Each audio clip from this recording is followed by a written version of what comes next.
Hello everyone. This is the Black Book Podcast. Welcome back to another episode. Remember, we are in our second season, and today we have a great guest with us today, Bewindi Bobb, and let's just get right into it. So, Bewindi, can you just tell us where you're from and where you are now and what you are doing? Yes, first of all, honored to be here, Eric. I am originally from St. Lucia in the Caribbean. So if any West Indians are listening, wagwan. I have been in the States since 98. So we moved from St. Lucia to the Virgin Islands. I used to live in the Virgin Islands, went to school in St. John, used to take the boat to school in St. Thomas. What an experience. Wow. Yes, I miss that experience. And then we moved to Columbus, Ohio. Talk about culture shock. Columbus, Ohio in 98. And I went to a historical Black college and university called Wilberforce University, the first oldest private HBCU. And then I graduated and moved to St. Louis, Missouri to go to WashU, for Washington University, for people who don't know, to get my master's in social work. And then from there, I moved to Memphis, Tennessee in 2006. And so I am in Memphis, Tennessee at this point. You're right in Memphis. Okay. Yes. Wow. So that's already like a lot to unpack there. Already a lot to unpack there. So, from St. Lucia. So your entire family moved up here? Oh, that's a good question.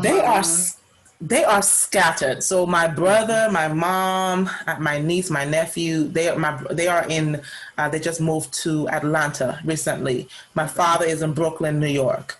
But I have cousins in Florida. I have some family members in the Virgin Islands. I have a few distant relatives in St. Lucia. So they're all over. I mean, I don't even, there's so many of them. I don't even know where some of them are, but they are all over, scattered for sure. I am the only one in Tennessee. Let's just say that. How did I end up in Memphis? That's a long story, but but yes.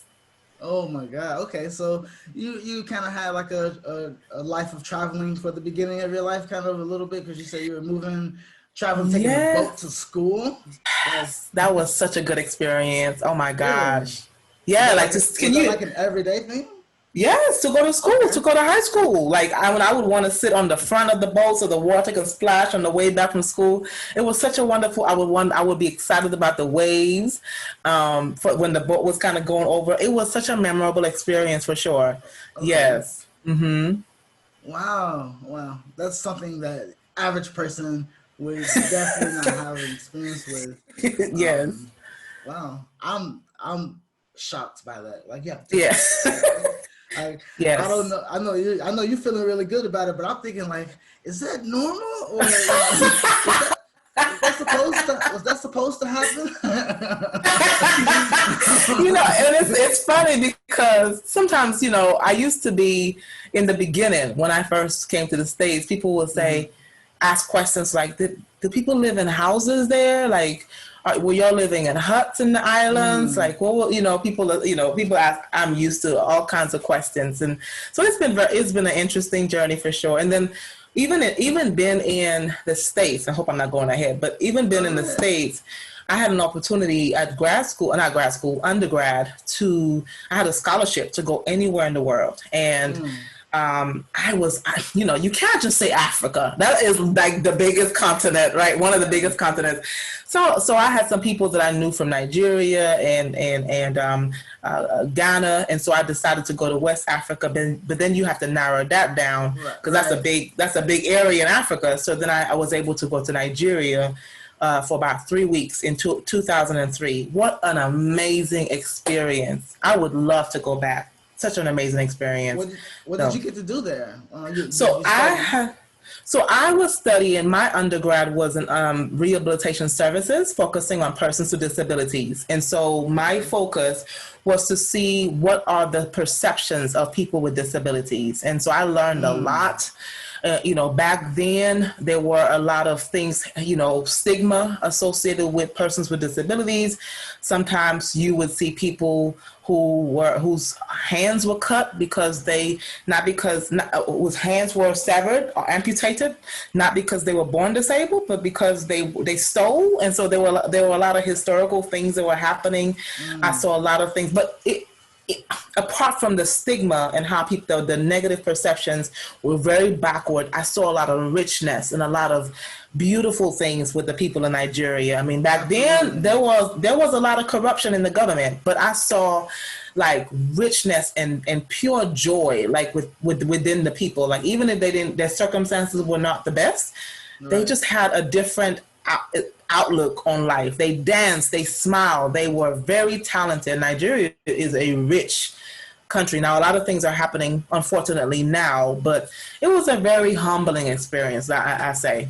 And even their faith, like the people that I was, my host mother, you know, they were Christians. So when I went to the church and I saw like thousands of people in the church, people walking to church, their faith is a whole different level. On a whole different level. Yeah, absolutely right. I've never been anywhere in Africa, but I really hope to. Mm-hmm. I've met quite a few of people from Nigeria, from college and living in China. Mm-hmm. So yeah, you're absolutely right. Yes. I love me some Nigerians. I ate the fufu, the snail. I ate all the food. Like if somebody said we have a Nigerian restaurant, I'm like, where is it? Let me come. Absolutely. Yes. There's this one Nigerian restaurant here not one, but I used to live in Beijing. I still live in China, but I used to live in Beijing for like 3 years. I don't live in Beijing anymore. I live in another city. But in Beijing, there's this one Nigerian restaurant, and it's like always packed. Wow. And it's like, it's so packed, you can't order like a big meal. You have to order something small. Like you can't order big meals, but you'll wait so long. So you have to order something small so that you can get it quickly. You know what I'm saying? Wow. So most people always order like the fried fish or the like a fried chicken because like it comes really quickly, you know. But it's so good. Yeah. Have you had it? Of course. Why would I Because I was getting ready to lie into you, like what? Yeah. Of course, I wouldn't. Yeah. I can't talk about nothing I didn't experience. I know you're right. You're right. I stand to be corrected. Yes, sir. You're right. Absolutely. Yes. Yeah. But I want to ask you. So, like, you came to America and you studied at Wilberforce, and you said your undergrad is in mental health. No, rehabilitation services. Okay, so rehabilitation services, right? Yeah. Okay. Here's the thing. I was trying to run away. Okay. I was the one. Okay. Have you ever heard the Jonah story in the Bible? Yeah. Okay. Yeah. Okay. I was the one. I was the one that was trying to run away. I knew at some point in my life that I was supposed to be a counselor, I wanted to be a police officer. I wanted to be a teacher. That was my first career. Wanted to be a teacher, police officer. I knew that counsel was in there somewhere, but I just tried to run. So I started majoring in computer information systems because I was like, no, I'm not doing this counseling thing. Well, computer information systems, I was trying to study COBOL and programming, and it was just French. The registrar said to me, baby, you're going to have to change your major. And so still trying to kind of veer away from social work, I decided to major in rehabilitation services, which focuses on persons with disabilities. You know, it was a lot of good experiences, but when you're going to grad school, you need to figure out what you're doing with your life. Like, I can't be playing around with that. So I need to know exactly what I'm going to do. So that's where I specified in the social work degree. Okay. All right. And so I just want to ask you, what have you done with that? I mean, like you said, you went to Nigeria for a little bit, but after that, like, what have you done with it so far? That's a really good question. So I've had several experiences since graduating with my master's degree in social work and a minor's in business. So my first position was, my first introduction to social work and that whole social services was at U Villages. And I don't know if you've ever heard of U Villages, but U Villages is a child and family serving agency. They have several offices in about 11 states, more than several cities.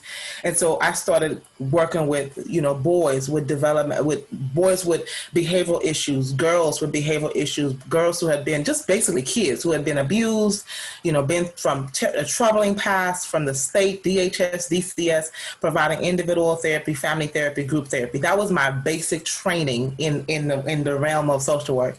And then from there, I was able to become, I got licensed in clinical social work. So that was the whole thing. I knew I wanted my license. Okay. And I then started to dabble in clinical consultation, where I was helping other counselors. And then once I got licensed, I became a clinical consultant, a trainer, where I had some of the most memorable experiences. They allowed me to travel to Atlanta and Oregon and different states to train. So from U Villages, I spent about almost 8 years there. Then I went to do medical social work.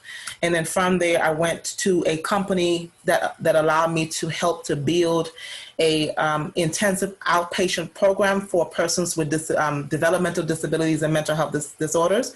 And then from there, I went on to be a director at a case management agency. And from there, I went to work for a managed care organization, which was a really good setup because I had some autonomy and flexibility. And now I have my own private practice, but I started that in November 2017. So I knew one day I wanted to have my own practice. So I kind of started that business in 2017, but I was still working for other people until July. I made the big jump and into full-time private practice. Okay. I know that was a lot of information. Yes, but it's okay. So you were doing all of this because I want to ask you about just being in America. So you were doing all of this, and while you were doing all this, you never went back to St. Lucia or anywhere else. You only stayed in America while doing this. I stayed in America while doing this. I had gotten a chance to visit the Virgin Islands. I've always wanted to go back home. My father goes back. He would go back every year. I was supposed to go back home with him this year for the for the first time in a long time, but we all know what happened this year. Yeah. A lot of things, I was supposed to be visiting home as well. I was supposed to be visiting home. Oh man. Yeah. So I haven't been able to. I hope to go back home for sure to visit, but I haven't been back in a long time. Oh, okay. All right. So I ask you that because it seems like you have sort of obviously have a wealth of knowledge and experience about the field that you're in, and you have all of these certifications and your license and stuff like this. But I want to know, can you do this without an American citizenship, or did you somehow get your American citizenship while also studying and working at the same time? Great question. Yes, I had to go through the whole process. At some point, I was a resident alien. That sounds so weird, but that's what they call it. Yeah. I was a resident alien. Thankfully, my father and worked hard with other people to help make sure that we were able to get our visas. And then from the visas to the green card, then that's when we were called resident aliens. From there to citizenship. So it was a whole process. No, I would never have been able to accomplish. And that's why my father wanted us. When you're born in a third, St. Lucia is beautiful. If you've ever been, people say it's like paradise, but it's a third country. And so when you are anywhere outside of America, people view America is viewed as the land of opportunity, right? And so my father wanted us to make sure that we were able to get some access to those opportunities. So I would not have been able to accomplish all the things without the green card, without the citizenship and all of the things. Yeah. Okay. Yeah, absolutely right. Because I was just trying to figure out, wait, can she do all of these things without a citizenship? But obviously, yeah. I would probably be illegal. I would be afraid to say it There are people who are legally, in America, but don't have citizenship. But yeah, I just wanted to clear that up, just for people who are listening, who aren't American citizens, just so see what could they do and stuff like that. But I also want to ask you, so you're basically in this social work field industry, but have you ever worked at a school?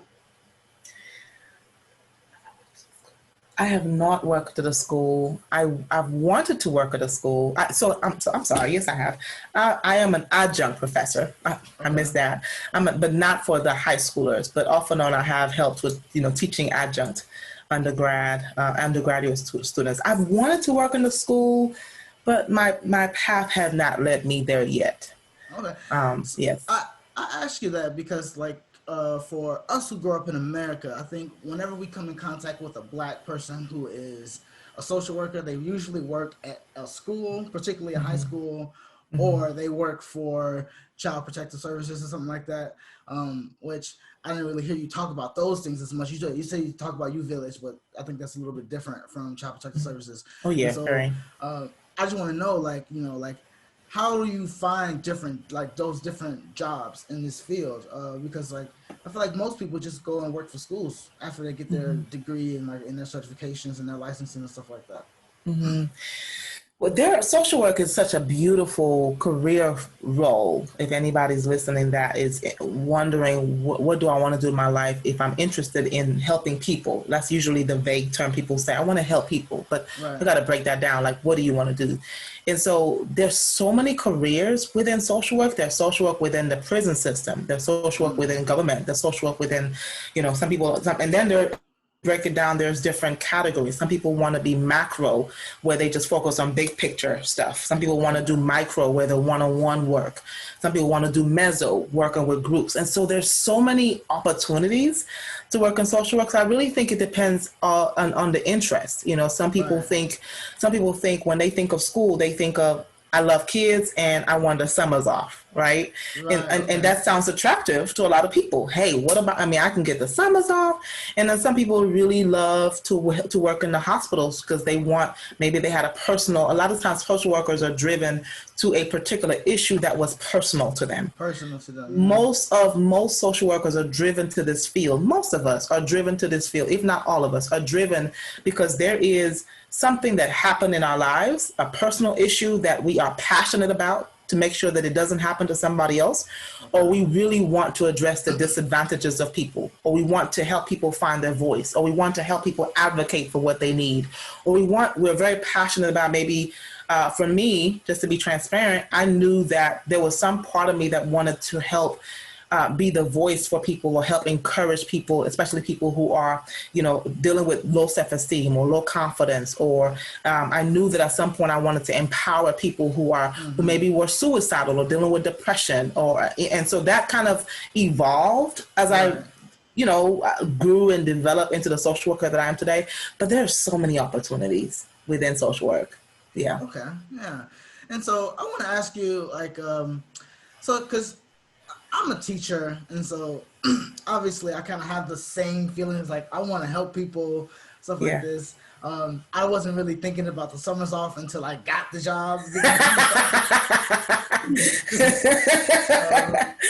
Because to be honest, my original aim, it was not to be a teacher. I was trying to do other things, but then life happens, and because I can teach, I was like, okay, let me be a teacher. Yeah. Right, right, right. Um, so I want to ask you, like, so so I'm a teacher, and we try to help students. I think I try to help people in the same way as a social worker. I'm not a social worker. We have different methods about doing it. I think the goal is the same, but there are Yeah. different methods, right? So, like, I want to ask you, what are some of the methods a social worker would take that might be different from a teacher? That's a really good question. Well, the biggest thing is to establish a safe environment. Right. Nobody can learn if they're unsafe. Right. And so my heart goes out for teachers, especially now. But when kids are feeling unsafe, when they're coming from the home environment, which may be dysfunctional, which may be traumatic, which may be painful, there's so much hurt, they're dealing with anxiety. They couldn't sleep last night. They didn't even have access to food, and they're supposed to learn. The biggest thing is for the teacher to establish a safe environment within the classroom.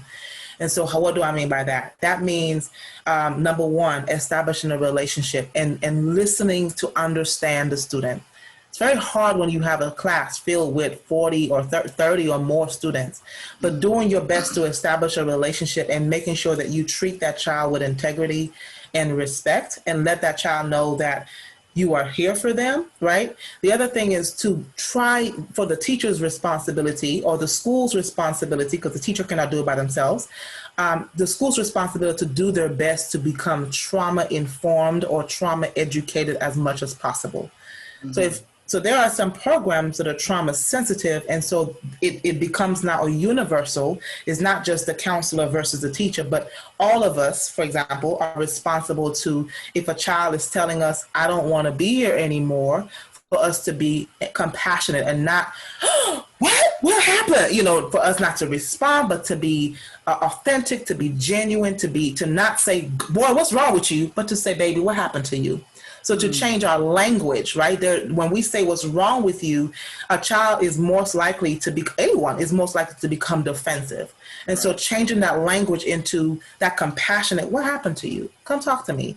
And not to, you know, there's so many, I can go on and go on, but there's so many things to make sure that how can we establish a safe environment for the kids so that they can feel comfortable, they can feel respected, and they can feel welcome to be able to share what's happening and feel like they can learn in that environment.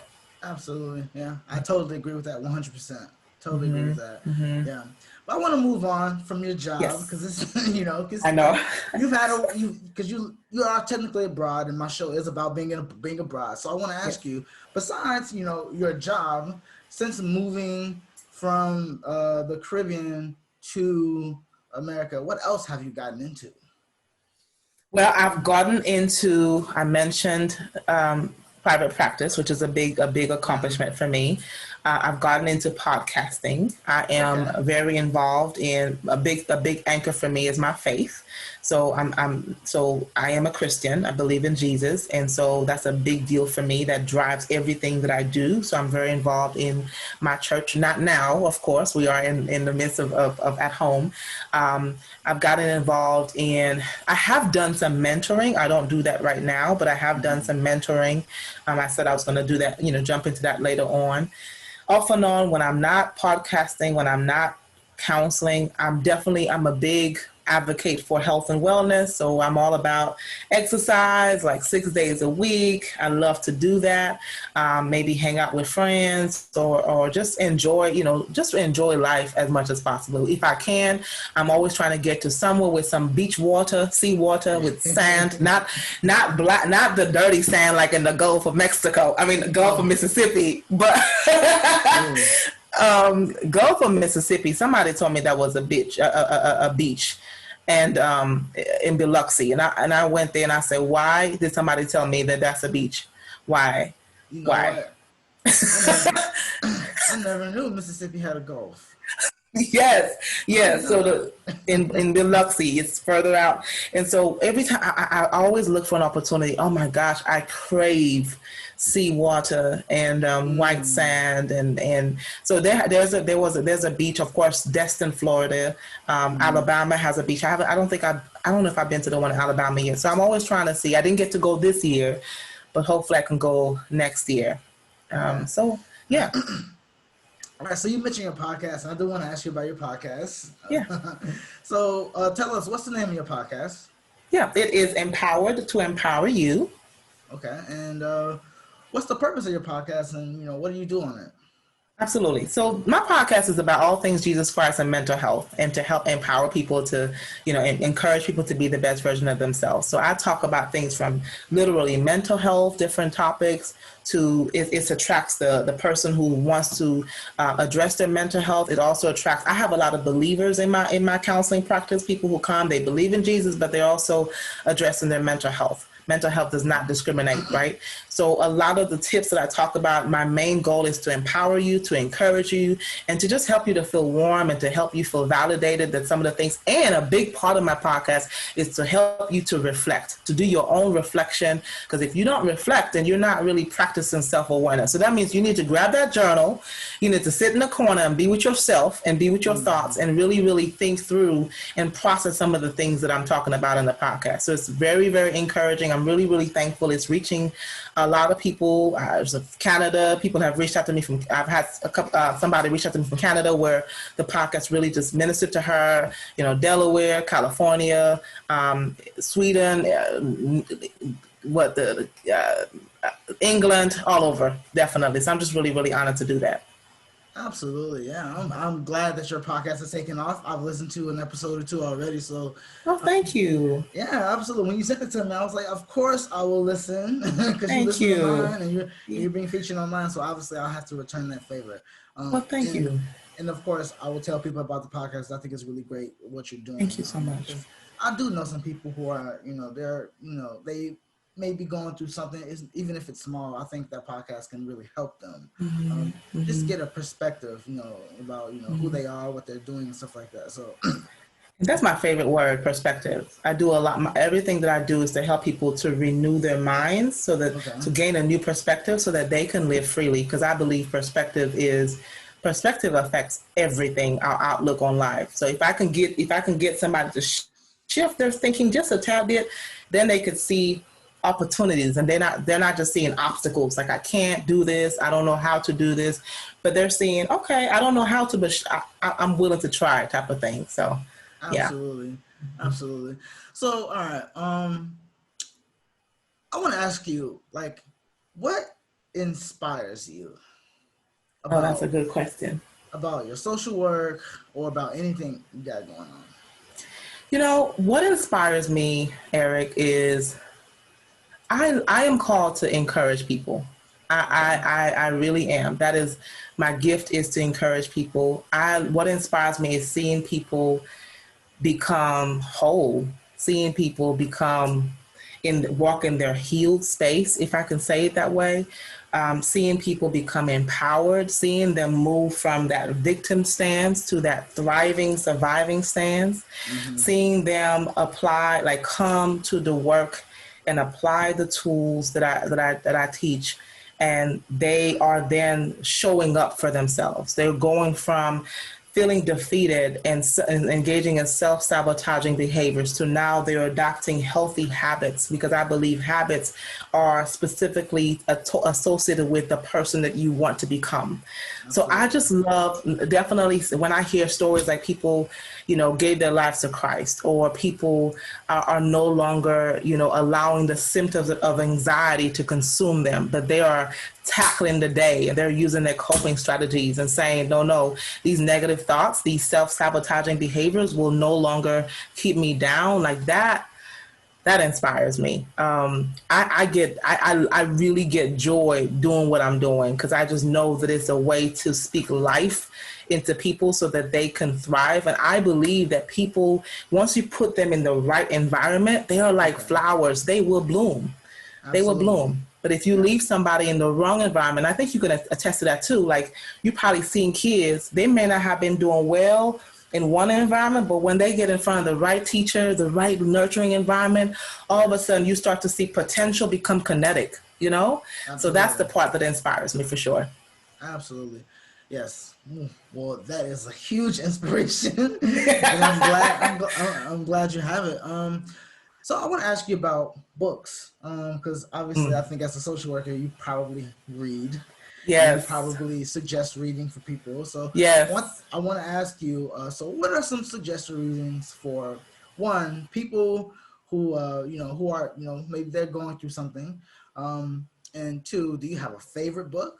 And outside of social work, is there any books that you could recommend for people, just just for reading purposes, enjoyment? Absolutely. Yeah. Yeah. So I love this question. So one of my favorite books that I recommend a lot is Boundaries by Dr. Henry Cloud. I recommend, because a lot of people struggle. I could tell usually boundaries, it comes up a lot. So if somebody's dealing with overwhelm and they're always saying yes to everything, they're overcommitting, Okay. or they are feeling like obligated to say yes to everybody, or they feel guilty about saying no, and it shows up in their finances. It shows up inconsequentially, where they're super, super tired. They feel bound to certain people. They stay in relationships that they shouldn't stay in, even if they know that it's costing them their health, their sleep, their peace, their joy, their money. I'm always recommending Boundaries. So that's one of my go-tos often. And I've read it. I even bought it again just so I could read it again, because a client has my book and never returned it. So I had to buy the book again. Another one that I love that I recently read is called The Miracle Morning. So The Miracle Morning is by Hal Elrod. Um, Such a great book. It has some practical tips. Have you read that book? I have not, no. Okay, so it has some practical tip of just how to, a lot of times we say things like, I'm not a morning person. But if we shift our language, Hal talks about, he has a very traumatic past. He talks about just seven practical things that you could do to conquer your morning. And he gives an acronym called SAVERS: silence, affirmations, visualization, exercise, read, and scribe. 6, sorry, that's not 7. So basically, he just shows people how to just take these things and implement into your life to really start your day. And instead of saying you're not a morning person, you become, you just conquer your day. So that's a really good book. Another book that I love is The Next Right Thing. So for people who are struggling with getting really anxious or freaking out about what decisions to make, The Next Right Thing is just focusing on the small thing, the small decision. So that's by Emily P. Freeman. My favorite book, honestly, I'm reading His Needs, Her Needs, by who's this? I can't remember who is it by, but I'm reading His Needs, Her Needs. I just love that book. It's just because I do also pull out things to give to my couples, but I'm also just reading it from my knowledge. So I have a list of books to read. I've read several this year. I'm kind of peeking at another one that I've heard great things about that I bought will be reading habits. So people who are struggling with developing healthy habits. Say that again because it went out. Say the book, the name of the book again because it went out. Yeah. Atomic Habits. Okay. Yes, so that's a really good book. I'm gonna read. That's on my next to read. But I've heard a lot of great things from that book for people who are struggling with dealing with habits or structuring their days or building a routine. He gives some really practical things of what to do to tackle one habit at a time. Because again, habits are associated with the people that we want to become. So my favorite book, honestly, is the Bible. I haven't found out one book to beat that one. That's my favorite book because there's so many things in there. But I do love a lot of different books for sure. I read a lot. Yes. Yeah. One book I want to throw in, which is from one of my guests from season 1, S.J. Ali. I feel like you might enjoy this book. It's called Unbothered: Living in My Truth. She wrote this book. Okay. Basically, it's like a book of poems, but it kind of has a following. You can follow through the entire book, and it's just it's kind of about her life, but anybody can read it and pick up and relate to it and stuff like that. I listened to that podcast. I really loved that, and I love the one that the sample that she gave from the children's poetry. My mother said I'm gingerbread or something. Yes, that's the name of the book. I'm really looking forward to that as well. Because she seems like she's found her space and it's gonna be really great and stuff like that. So I'm really looking forward to that. Yeah. Awesome. Thank you for sharing that. Absolutely. I'm always gonna try and put my guests on, even if I already interview them on another interview. I'm gonna try and mention them as much as possible because we have to try and build a connection, and absolutely. Just because we don't know each other personally doesn't mean we can't use each other's services or words absolutely. Or stuff like that. I believe that. I do believe that for sure. Absolutely. But I want to ask you, moving on. So I want to ask you about being Black and being in America. Mm-hmm. And so, obviously, you didn't grow up in America as a person like me did, but obviously you've been there a long time. You spent most of your adult life in America. Mm-hmm. So, you know what it like. Obviously, you knows what it's like to be a Black person in America, especially a mm-hmm. Black woman in mm-hmm. America in social work and dealing mm-hmm. with people who have different, who come to you with different problems and different issues mm-hmm. in their life and stuff like that. So mm-hmm. I want to start up and ask you, what's your take on what it means to be Black in America, especially what it means to be a Black woman in America? Oh, that's a loaded question. I will tell you this: it has been a journey. I remember some distinct, I'll just kind of highlight. I remember some distinct experiences because, especially in grad school. At grad school, I was exposed to all kinds of things, such as, I hated my diversity class. Mm-hmm. I was probably one of the few Black people in my class and among several different ethnicities. And it was very different for me because in the Caribbean, I never heard the words racism. I never heard the words ageism. I never heard any isms. It doesn't mean that it didn't happen. I just never heard. I didn't grow up with, some people like there's subtypes even in the Black community. If you're lighter skinned, you were seen as the yard slave or the field slave or the house slave versus the yard slave, and even your sister discriminated against you even if y'all were both Black. And it was so much. It was just too much. I remember having conversations with my friend, and she was from the South, Arkansas.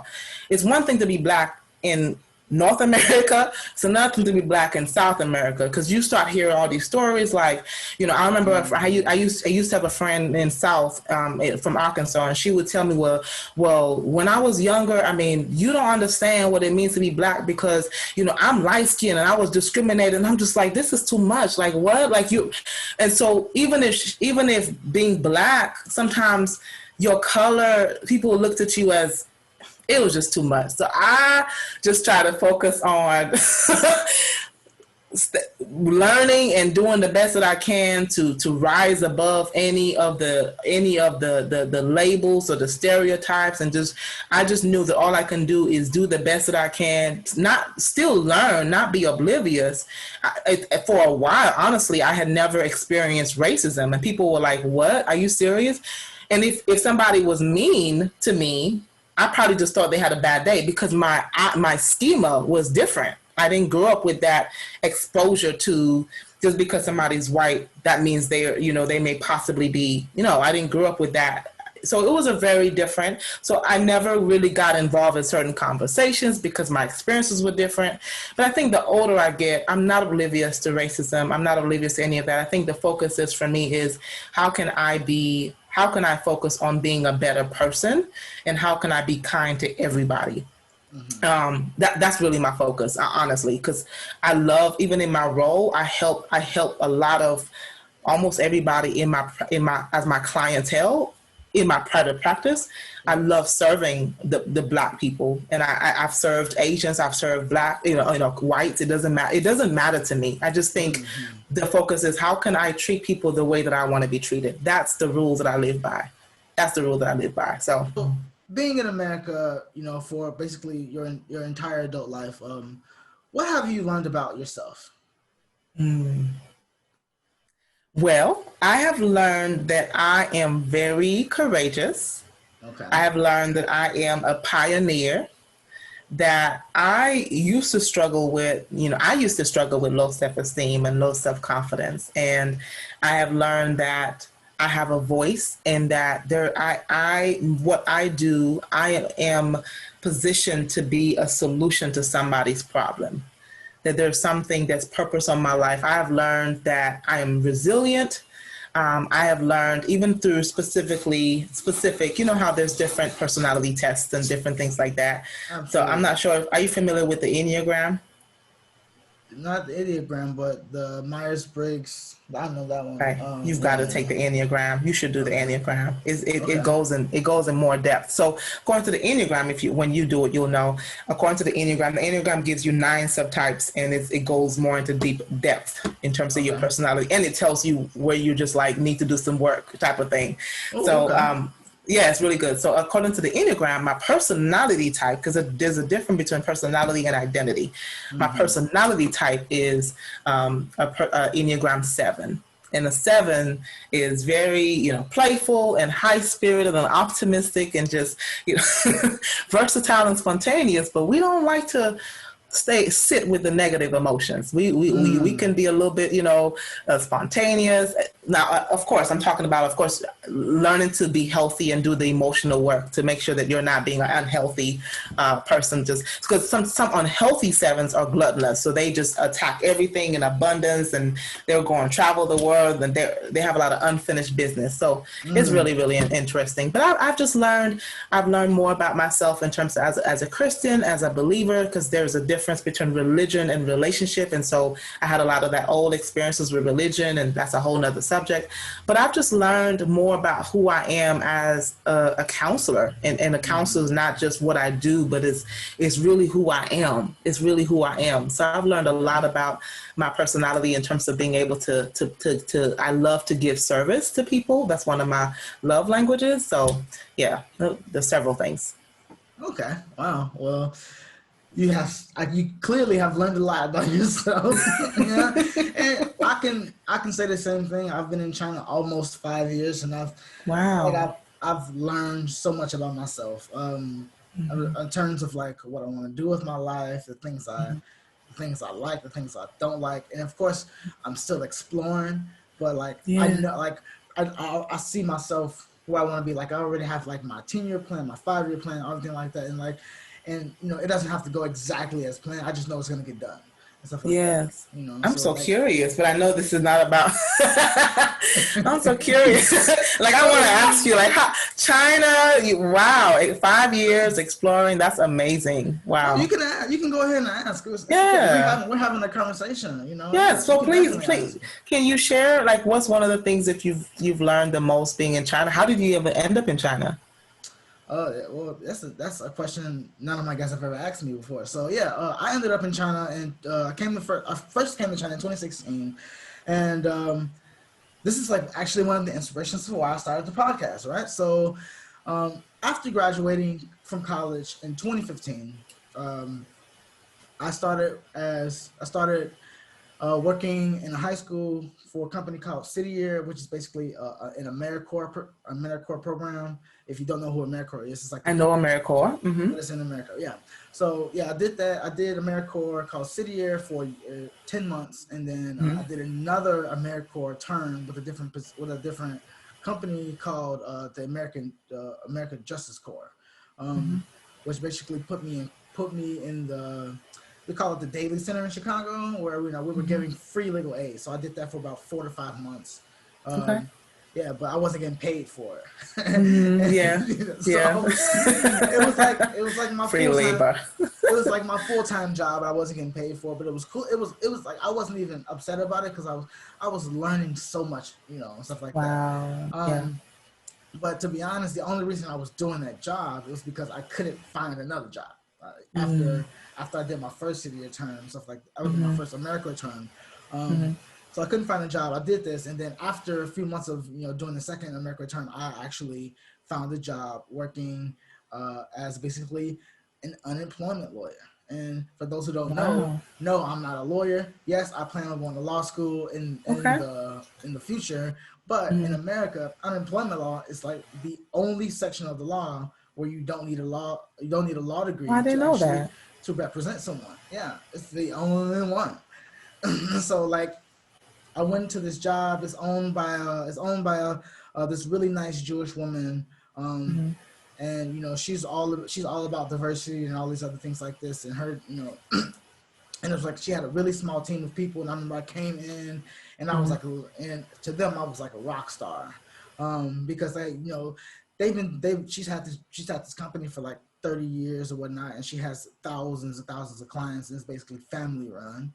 And so, but she was getting older, her husbands were getting older, and a lot of the older employees, they were getting older. Everybody was close to retirement, so they had people in place to take their positions, right?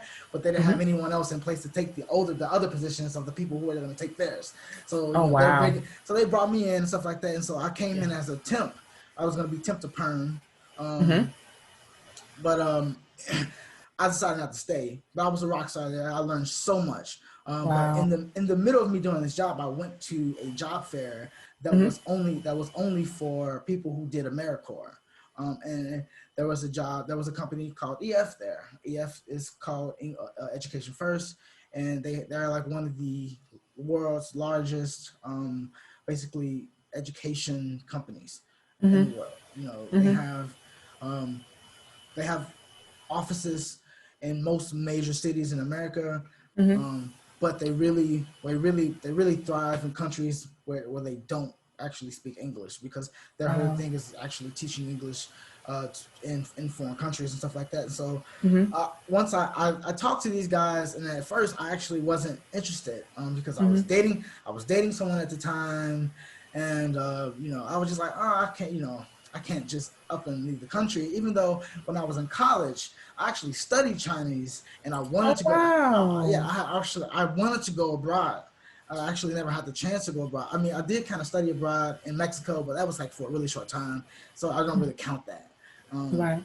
um, so yeah, so I wanted to go, but I couldn't go. I told myself I couldn't go because I was dating someone, right? And Mm-hmm. then about a month later, we broke up and stuff like this.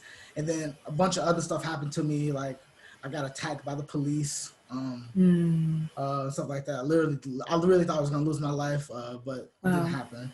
And then I got into these family spouts with my parents and my brother, because Mm-hmm. I was living at home at the time, and Mm-hmm. and I got into a point where I was like, dude, I have this degree, but I'm not really doing anything. So then I got inspired to go to China, and I applied for that Wow. job I saw months ago, and and I still got it, and then I ended up in China in December 2016 and never really left back. I mean, I've visited and I've visited home, but I've like Wow. haven't haven't haven't decided when I'm going to come back. I want to go back because I want to go back Wow. to That's school. Yeah. amazing. So thank you for sharing that with me. What's the most memorable thing, or what's the most memorable thing that you have since you've been here? The The most most experience for memorable, you? my most memorable experience in China. Oh my God, there's so many. I mean, So like, many.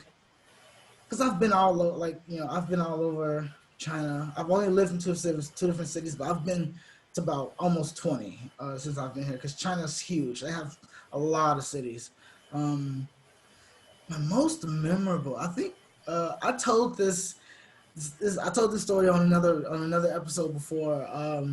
One of my most memorable experiences was I was walking. I used to have a moped, an electric moped, I in heard that. Yeah. in Yeah. Beijing. Yeah, and so like I would ride it everywhere. But one day it was out of juice, so I had to walk it home because I didn't want to leave it because they would steal it. Because like you won't believe this. Huh, here's a side note. You won't believe this, but like, so I don't know. Maybe you don't know this, but in America, a lot of people, when it comes to cars and thieves, a lot of people like to steal like Cadillac converters. Did you know that? Do you know what a Cadillac converter is?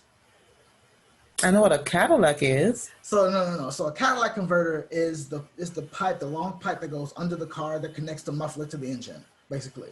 People So still that in America? people steal those in America because it's made with a certain rich steel, with a rich metal that is actually cost a lot of money, stuff like that. Okay. So Uh-huh. and it's very useful because it actually muffles the sound of the car. The car is actually very loud, but with this pipe that goes under the car, it sort of it makes it silent. So this Is that how in this Chicago? Because in Memphis, they just steal the whole car. maybe that's just a Chicago thing. Yeah, maybe that's just a Chicago thing because I used to have a car, and like I had my Cadillac converter stole a couple of times right in front of my Oh, mom's house. wow. Yeah, yeah. It's like they didn't steal the That's car; crazy. they stole my Cadillac converter. And when I was like 19 at the time when this happened to me, and I was like, what? What is like? I had no idea what a Cadillac converter was. I had to show my I never mom. heard of And it. my Yeah. mom was like, "Yeah, somebody stole your Cadillac converter." I was like, "What?" And she was like, "Yeah, that happened all the time." I was like, "What?" And I was like, "Okay, whatever." Yeah, but my point is, like, so like the reason I didn't want to leave my bike on the street Mhm. in Beijing was because I knew someone would steal my bike or they would steal the batteries, Mm. because that happens a lot. I've had my batteries stolen in Beijing more times than I actually want to admit, Mm. and I don't want to admit it because they're so expensive. Wow. Yeah, I'm having to sell them so many That's a times. good example to just say that, sometimes people think crime only happens in certain parts of the town, but that's a good Oh example of yeah, how crime happens everywhere. People yeah. say Memphis, yeah, but no, it happens Oh, everywhere. crime happens everywhere. I haven't been everywhere around the world, but I have been around the world, and Right. there's no country that is the exception to the rule of crime. Crime happens everywhere, whether it's petty crime or big crime, whether it's white collar, blue collar, it doesn't matter. People commit crime. Can I ask you this? Was it a culture shock to go from Chicago to China? For the average American or for the average Chicagoan, yes. But because I said I studied Chinese culture and Chinese in college, I kind of knew what I was getting into. I mean, still there were certain things that shocked me, like for example, when I don't know why, I'm still trying to figure out why this happens. I haven't really gotten a great explanation, but it's been boiled down to it's just Chinese culture, which I just cannot accept. But here's the thing right here. In the wintertime, people and they like to open up the windows in the wintertime. Like I argue with my colleagues almost every day to close the windows. It's November. Why do you have the windows open like it's July? And this happens all over the country. I have no idea. And everyone's like, oh, we need fresh air. It's like, dude, there's fresh air everywhere. We have vents. There's fresh air everywhere. You couldn't live without fresh air. So the fact that the windows open, the fact that the windows closed, tells you that there's also still fresh air. And I mean, but that's like my rant about something right there. Because is it cold in December there? Yeah, it's fucking cold. Yes, it is cold. Oh my gosh. Yes, it is cold, and I have no idea. And I always argue, I don't want to have to work with my coat on. I don't have to eat with my coat on. It's yes, they're so used to this. They're so accustomed to doing this. They've been doing this for a really long time. No one knows why they do it. Everyone just says because they want fresh air.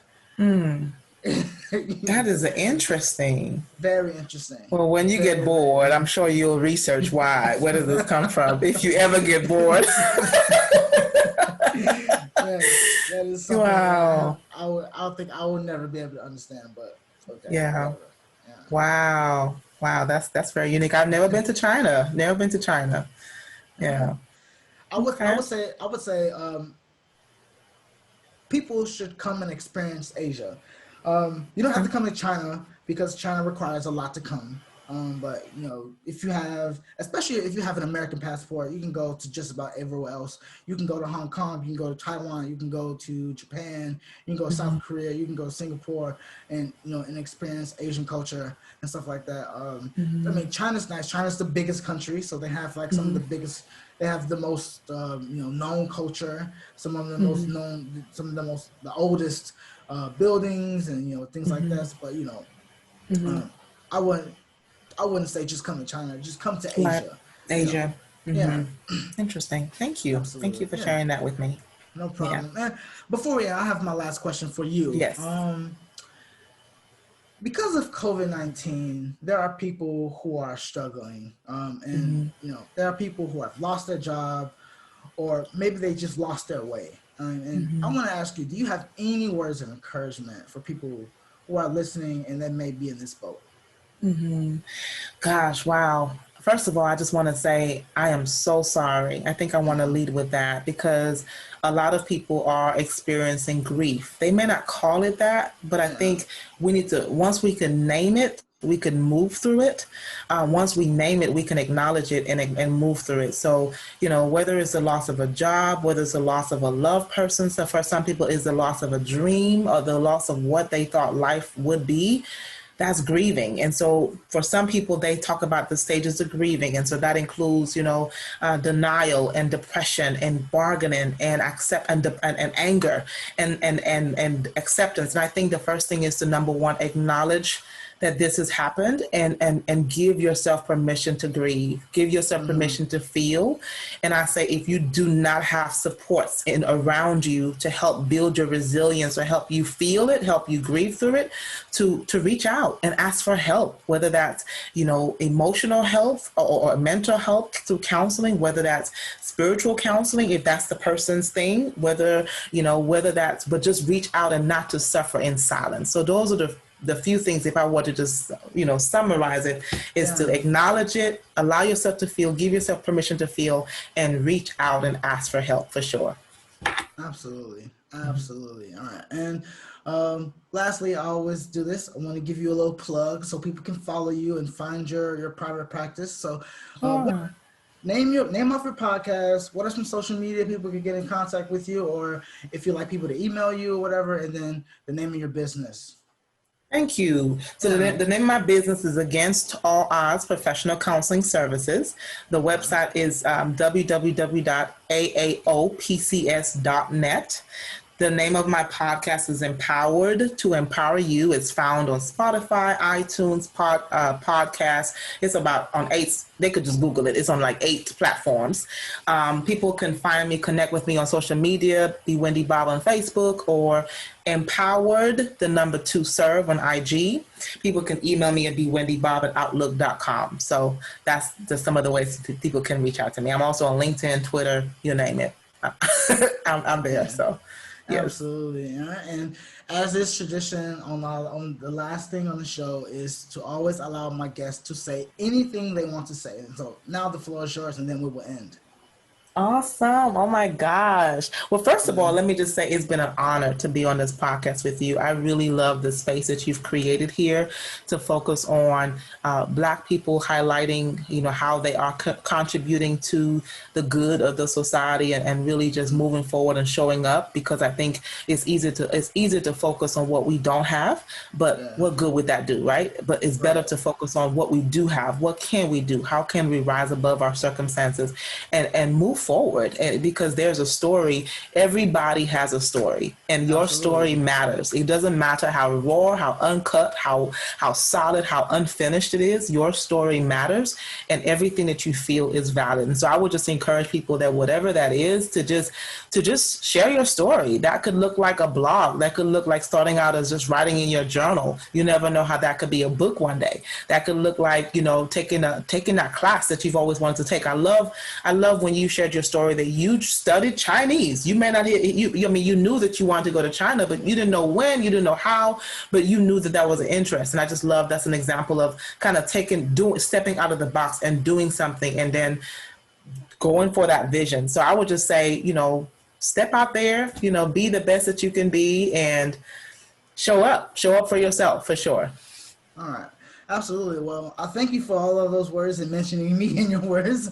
But we're going to end here. Remember, guys, my name is Eric Charles. This is Bewindi Bobb. Please go and follow her and listen to our podcast, Empower and Be Empowered. But this is the Black Book Podcast, and thank you guys for listening. I'm just on a mission. I'm trying to live my dream.